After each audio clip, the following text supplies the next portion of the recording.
যে মনোনয়নপত্রটা দাখিল করা হয়েছে, আমরা দাখিলকৃত কাগজপত্র এবং অন্যান্য দপ্তর সংস্থার কাগজপত্র পর্যালোচনা করে তার কাছে সরকারের কোনো অন্য দপ্তর সংস্থা কোনো পাওনা না থাকে এবং কাগজপত্র যথাযথভাবে হয়, আমরা এই মনোনয়নপত্রটি সঠিক বলে গ্রহণ করলাম। অনুযায়ী আজকে মনোনয়নপত্র যাচাই বাছাইয়ের জন্য আমরা 50,000 টাকা জমা দিতে চালান ফর্ম, এটা আমরা সঠিক পেয়েছি। এখানে যে প্রার্থীর হলফনামা দেয়া হয়েছে সবগুলাই আমরা সঠিকভাবে পেয়েছি। ওনার আয়করের অবিকল নকল 10B সবগুলাই সঠিক আছে। উনি প্রস্তাবকারী সমর্থনকারীর যে কাগজপত্র প্রমাণপত্র সেগুলো সব দিয়েছেন। অঙ্গীকার নামও সঠিক আছে। জনাব সালাউদ্দিন আহমেদের বিষয়ে আমাদের আয়কর অফিসের কোনো কিংবা অন্য কোনো দপ্তর সংস্থার আয়কর অফিসে কোনো পাওনা নাই। অন্য কোনো দপ্তর সংস্থা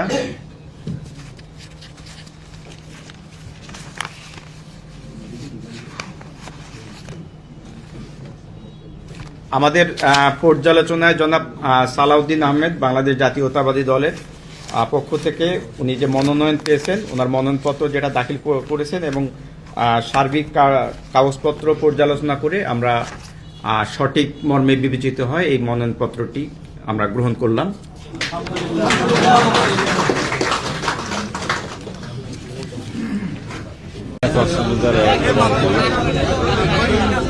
কক্সবাজার 1-এ আমি একজন প্রার্থী। আইনানুগভাবে সকল কিছু সম্পন্ন হয়েছে, আমি প্রত্যক্ষ করেছি।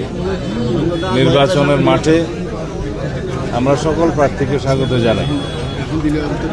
বাংলাদেশের সকল রাজনৈতিক গণতান্ত্রিক রাজনৈতিক শক্তিসমূহ, রাজনৈতিক দল এবং ব্যক্তি যারা স্বতন্ত্র প্রার্থী সবাইকে নির্বাচনের মাঠে আমরা স্বাগত জানাই।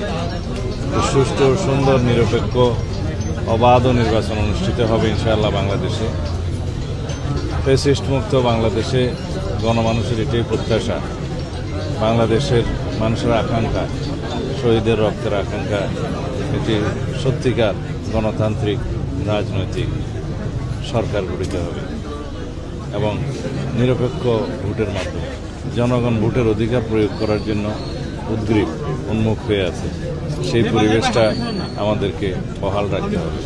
নির্বাচনী মাঠে সবার জন্য সমান লেভেল প্লেইং ফিল্ড নিশ্চিত করতে হবে। নির্বাচন কমিশন এবং সরকার সবাইকে মিলে, রাজনৈতিক দলসমূহ এবং জনগণ সবাইকে মিলে এখানে আইনশৃঙ্খলা রক্ষাকারী বাহিনী এবং ভোটের অন্যান্য সহায়ক বাহিনী সবাই সহায়তা করবে এবং সর্বোচ্চ অগ্রাধিকার দিয়েছে এই নির্বাচনী মাঠে যাতে শৃঙ্খলা রক্ষা করা যায়, আইনশৃঙ্খলা রক্ষা করা যায়।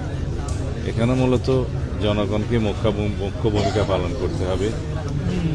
এইবারে যেহেতু সবাই মুক্ত স্বাধীন পরিবেশে ভোটাধিকার প্রয়োগ করতে পারবে, সেজন্য জনগণকেই মুখ্য ভূমিকা পালন করতে হবে, বরং আইনশৃঙ্খলা রক্ষাকারী বাহিনী সহায়ক ভূমিকা পালন করবে। আমরা দেশের সকল জনগণকে আহ্বান জানাই, সম্পূর্ণ মুক্ত স্বাধীন পরিবেশে নিজের ইচ্ছা মতো পছন্দ মতো প্রার্থীকে দলকে ভোটদানের জন্য আপনারা সুবিবেচনা প্রসূত সিদ্ধান্ত নেবেন, যাতে করে আগামী দিনে বাংলাদেশে একটি সত্যিকার শক্তিশালী গণতান্ত্রিক বৈষম্যহীন এবং ন্যায় বিচারের, সামাজিক সুবিচারের রাষ্ট্র প্রতিষ্ঠা হয় এবং সত্যিকার শক্তিশালী গণতান্ত্রিক সমাজ প্রতিষ্ঠা হয়। সরকার